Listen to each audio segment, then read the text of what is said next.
2011, the year we won't forget, the year we can't forget. You're watching NBC5's 2011, The Year in Review. Brought to you by AirportChevy.com, the only name you need to know. Rogue Valley Medical Center, with a message from your heart. And Rogue Federal Credit Union, living local, it's a Rogue thing.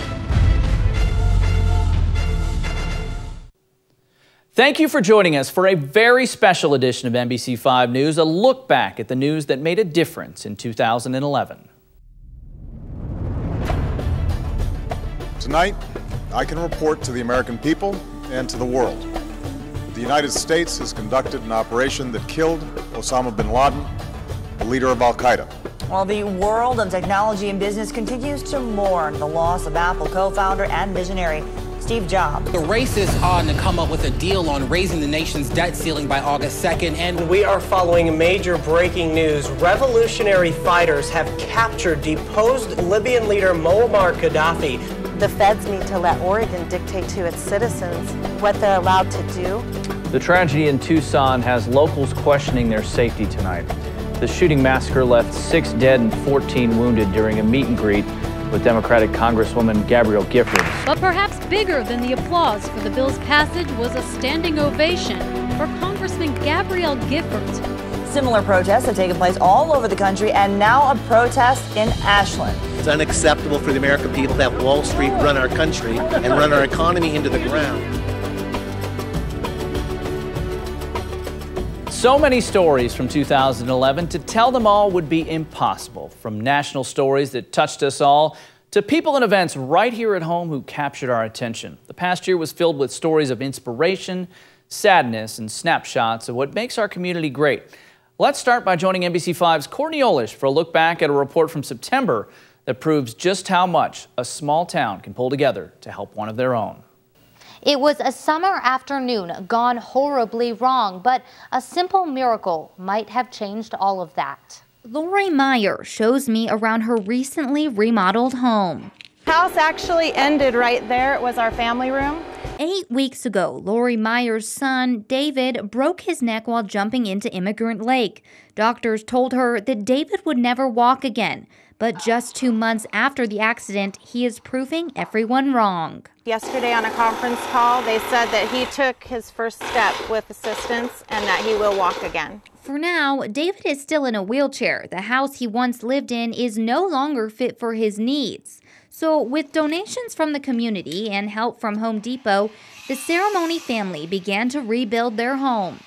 Almost around the clock, you can find someone, whether it's a coworker, a friend, or even a family member, working on David's old house, trying to make it more fitting for his new life. One of those volunteers is David's best friend and former roommate, Ryan Johnson. So coming out here and helping out and doing my part, and it wasn't even a question.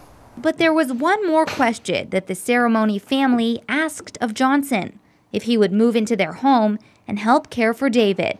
I was like, yeah, of course, I'll move in, help out, whatnot, and I don't regret it at all. Working from dusk until dawn, Johnson says he will do whatever it takes to finally bring his best friend home.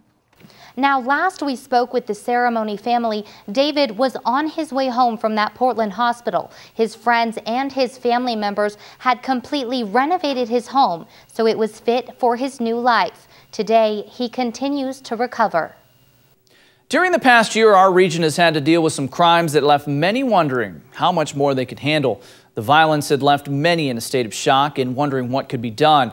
Here's Christine Pinawanich with a story from last November about ways people in our community are battling domestic violence. This year, one of the stories that meant a lot to me personally was my in-depth look at domestic violence in our community. Now this year, 8 women and children were murdered, and countless other people in the Rogue Valley still suffer in silence every single day. Bonnie Payne, Jessica Bethany, Tabasha Criado, and her 4 young children.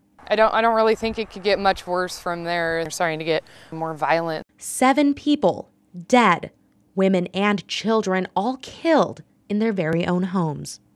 It's got to do with somebody at work. It does not. I don't The footage is real, and it's a shocking look into what happens behind closed doors. The beating was caught on camera, recorded by the couple's teenaged son. The man was sentenced to 36 years in jail. But cameras aren't always around catching the violence and convicting abusers. Scary. Many sleepless nights. She wants us to call her Sarah. She says she can relate. She's been hurt, threatened, and nearly killed. He'd hit me. He'd throw things at me. He'd strangle me. All of it happening right in front of her two small children. And she's terrified of her husband, who just got out of jail. Scared of him coming and me not being here the next day. She says it went from bad to worse. Scream in my face and tell me that he was going to beat the shit out of me. So we were all going to die. Anna D'Amato, director of victim services at Community Work, says people who hurt others are trying to gain power and control. I've had several women who've been nearly beaten to death. She says every day victims call, trying to formulate a plan to get out. Many women are still living in the situation, but are working with us and moving towards leaving, and in a very secretive way, without the abuser knowing that she's having this contact with us. So secretive, they've even had covert drop locations for victims living in rural areas, unable to get away without being noticed. We've left phone cards, gas cards, and we've hid it out in the bushes or, somewhere that's easy for her to get to. Once victims decide to leave, some of them come here to the Dunn House. It almost always runs at full capacity. Victims of domestic violence can stay here for up to a month, but Anna D'Amato says it's not always the right decision to leave. For some victims, not speaking up is actually safer than speaking up. They know the person, they know what they're capable of. And if it's too dangerous to leave immediately, D'Amato helps them make a plan to get away when it's safe. Sarah stayed 15 years. I hear the sorries, I'll never do that again. Hoping and praying that you're going to see that person that you first met, that first person that you thought you fell in love with. Now Sarah is trying to move on and love herself, grasping at a second chance, one that Bonnie, Jessica, Tabasha, and her 4 children will never have. Now, some of the warning signs include frequent calling to check up on you, controlling your finances, and then separating you from friends and family. The abuse can be mental, verbal, or even physical. And if you or anyone else you know needs help, well, reach out. There are resources. The number for Community Works on your screen, 779-HELP. Coming up, a look back at some of the national and local stories that captured our attention. Plus, later on, we look back on the disaster in Japan and how the impact was felt here along our shores. The powerful surge destroyed more homes as it swept inland. The tsunami also created a massive whirlpool. Some 3,000 residents were evacuated near a nuclear power plant.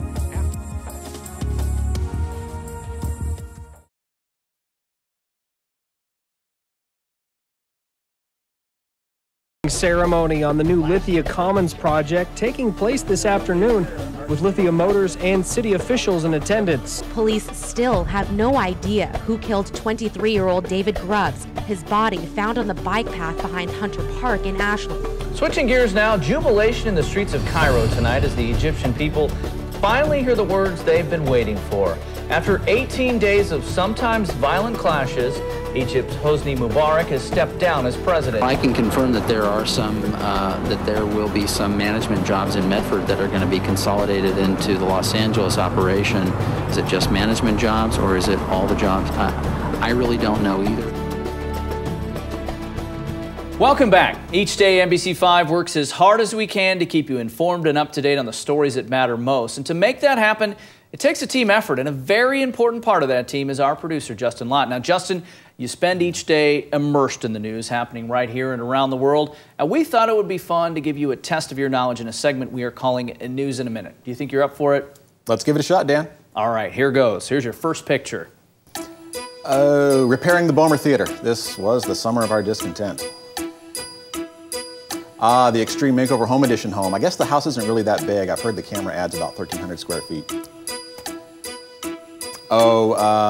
Ginger White. She was one of the ladies that helped derail the cane train.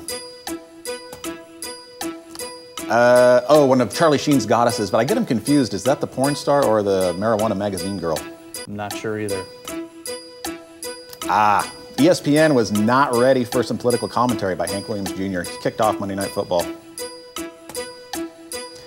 Oh, that's Bruce Jenner's stepdaughter. Yeah, she married that guy for like, it's a whole 72 days. His name's right on the tip of my tongue. I can't remember. I can't even afford a replica. The gray whale and her calf that came to the Klamath River. That was pretty unusual. Well, 12.6 million YouTube viewers could not be wrong. Rebecca Black taught us all how to get up in the morning and get to the bus stop. Care to sing a few bars? Friday, something. Partying, that's about all I can remember. So good job, Justin. We appreciate it. Absolutely. Great job. Well, coming up, we revisit a story from 2011 that reminded us how quickly our state rights could be pushed to the side when faced with federal authority. Farms that have been raided so far here in Southern Oregon since August 24th, I do not believe that they participated in the black market.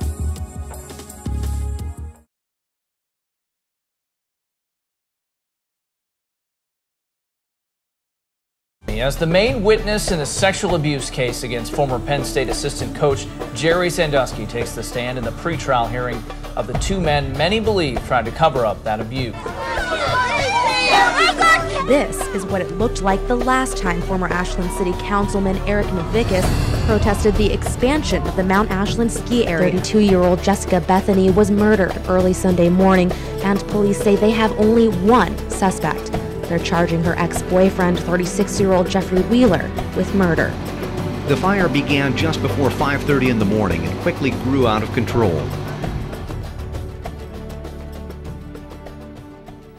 The debate over medical marijuana came front and center in 2011. Now let's take a look back at a report from last October and reflect back on how it all began. Here's Travis Cook.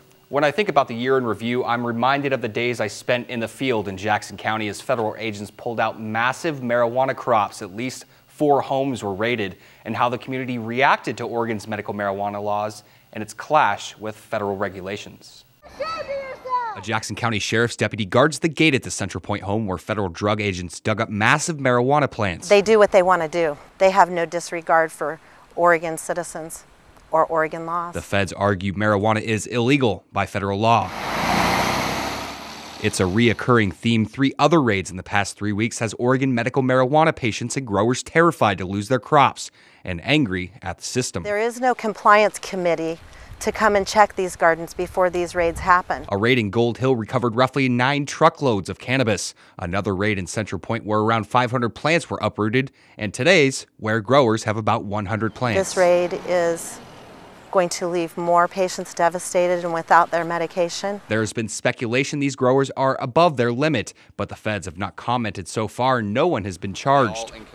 They are in compliance. No one talked today, but earlier the Drug Enforcement Agency says the cannabis is making its way to the black market. Supporters say it's not happening here. Farms that have been raided so far here in Southern Oregon since August 24th, I do not believe that they participated in the black market. Lori Duckworth is an OMMP advocate. She wants restrictions on what the feds can and can't do. There needs to be a tighter rein on the rules. The feds need to let Oregon dictate to its citizens what they're allowed to do within the boundaries of the state of Oregon. Meantime, medical marijuana advocates say they want an investigation into these recent raids.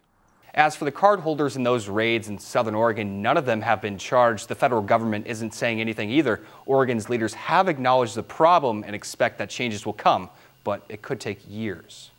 The earthquake in Japan and ensuing tsunami stopped us all in our tracks as we struggled to comprehend the enormity of the disaster. But for many living along the coast of Oregon and Northern California, the power of that quake soon made its way across the Pacific and brought a piece of that disaster to our part of the world. For a look back, here's NBC5's Austin Reed. March 11th, 2011, a Friday. That day, still in my memory. I remember coming into the newsroom that morning around 2 o'clock. Jared, my producer, says there was an earthquake in Japan around 11 o'clock in the evening. I said, well, how big was it? He says 8.9 in size. My first thoughts, Northern California, Southern Oregon coastal lines. 5:43 is your time on a Friday. Good morning. Welcome back to the special edition of NBC 5 News at Sunrise. We are going all tsunami coverage right now. Around 3, 4 o'clock, we started to see the video come in from Japan. And myself, Cameron Laughlin, were watching it. And it was literally like a movie. You know that time when you feel kind of a needle in your stomach? That was it for us. We know that the quake hit around 11 o'clock, like I said. 18,000 people were killed in Japan. One Bend, Oregon man was even swept away to sea. He unfortunately died. As for the waves, the surge waves, they came in to our coast around 7, 8 o'clock, and that's when Ann McCloy, Larry Miller were out there live. But let's check in with my colleague, Ann McCloy. She is live. Well, I got off the phone with the Coast Guard, and the Coast Guard has been in close communication with Crescent City. We were talking to them, watching the surge come in as it happened, and again, it was like a movie. We didn't know what was going to happen next, and we didn't know when the waves would stop. Just a moment ago, another surge came into the harbor. You could see the water moving. It pushed boats right on top of each other, a pile up right behind me. Standing in the harbor when I took these pictures, I can tell you it was extremely dangerous. Almost a year later, thousands killed. One man locally killed. We know millions in damages was done. Shortly after the damage, people like John Kitzhaber, Jerry Brown, Ron Wyden from both California and Oregon visited the barges. They declared the areas a disaster zone. $5 million in funding was allocated towards those areas. We know at least 200 temporary jobs were created. I just got off the phone with officials in Crescent City. They tell me crab season is set to start in January. Work crews are prepping for it now, and they say the work is almost done. But for me, Cameron Laughlin, Ann McCloy, Larry Miller, everybody on production, everybody that worked that day, I know and they know March 11, 2011, definitely something to remember. Coming up, we revisit the story of a man trying to make his way across 3 states in search of a better life, plus an update on how he's doing today. And it just, to me, that's just a lot better than sitting up here doing nothing and freeze and starve to death.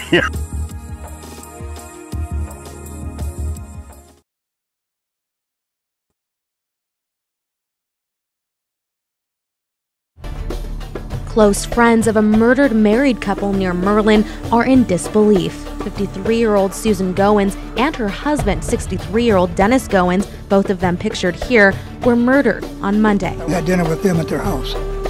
That's how personal they were to me. Jennifer Knutson trying to hold it together for her extended family. Police say the 19-year-old was the victim of a random drive-by shooting with her fiancé in Central Point around 4 a.m. Tuesday morning. Several dozen employees are laid off at Harry and David this afternoon. The news after recent talks that the Gourmet Candy and Fruit Company is discussing filing for Chapter 11 bankruptcy due to a massive drop in sales. Last night, Medford native Kyle Singler began his professional career as the 33rd overall pick in the 2011 NBA draft by the Detroit.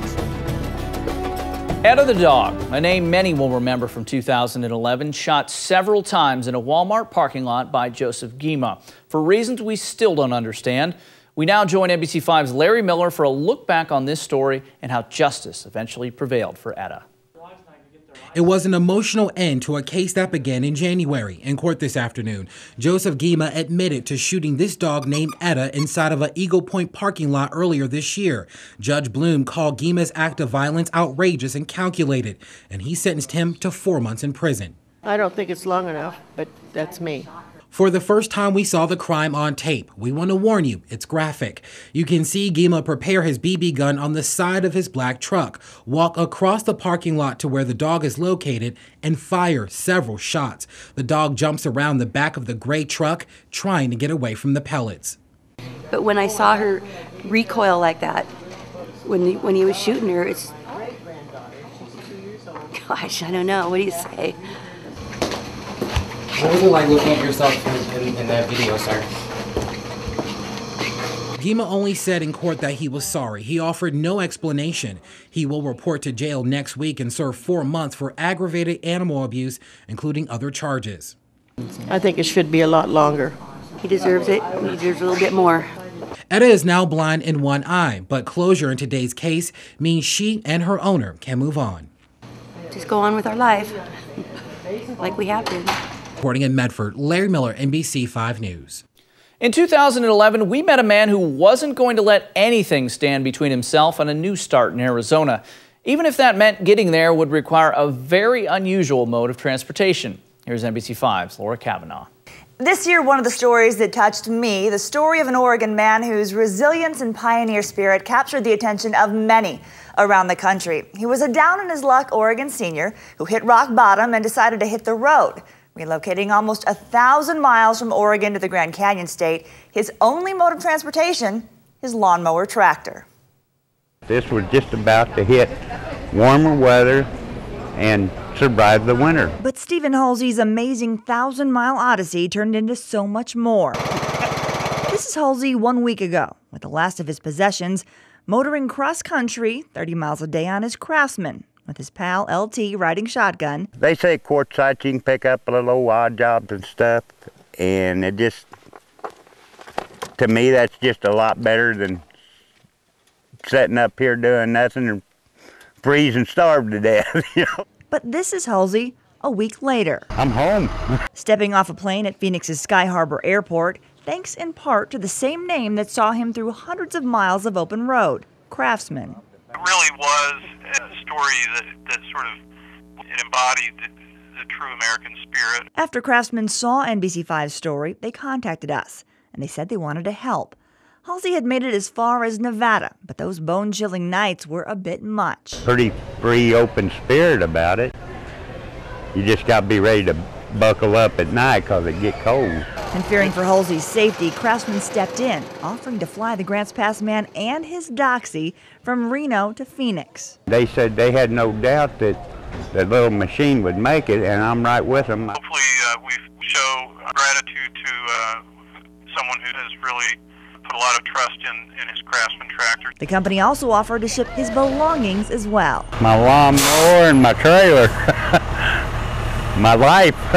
On Friday, Sears and Craftsman reunited Halsey with his trusty tractor. Sears is so excited that he trusted the Craftsman name to drive his tractor across 4 states. And even his co-pilot LT was excited too. This feels good. Nice and warm. Reaching their destination more than a month earlier than expected, and with cool downs in the Arizona desert reaching 70s and 80s for Halsey. It's a little slice of paradise. It's the prize at the end of the journey. Now, all along, Stephen Halsey never asked for a handout, and perhaps it was his determination to overcome his circumstance that compelled many of us to want to help. And we're happy to report that Halsey has gotten a job in Quartzsite, Arizona, painting. And he and LT are enjoying the warmer temperatures and milder winter, and they are still riding that Craftsman around town. And we will be right back.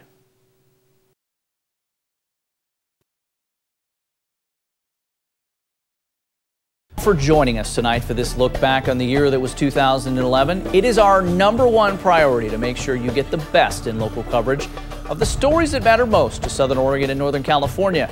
We thank you for allowing us to share these stories with you, and we look forward to serving you in 2012. From all of us here at NBC5, we wish you the very best in the coming year. Good night.